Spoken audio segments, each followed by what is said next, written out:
आज पत्रकार चमू, पत्रकार इजी रंगारी साकोली, त्याचप्रमाणे पत्रकार संजीव भांबोरे आज औरंगाबाद जिल्ह्याच्या दौऱ्यावर आहेत आणि रात्री 3 ते 4 वाजेपासून छत्रपती संभाजीनगर या ठिकाणी बारिश झाली।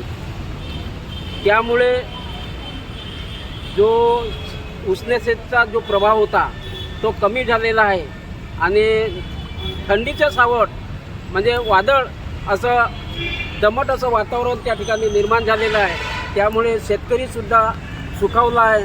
गरमीपासून जनतेला एक दिलासा मिळाला आहे। त्याचप्रमाणे शेतकरी वर्ग आपल्या मशागतीकडे, धान शेती पिकाकडे, जे काही ज्वारीचं ज्यांच्या पिकाकडे असेल त्याकडे त्यांनी त्यांचं लक्ष लागलेलं आहे आणि आपण ते दृश्य छत्रपती संभाजीनगर या ठिकाणातून पाहू शकता। मी संजीव भांबोरे, छत्रपती संभाजीनगर।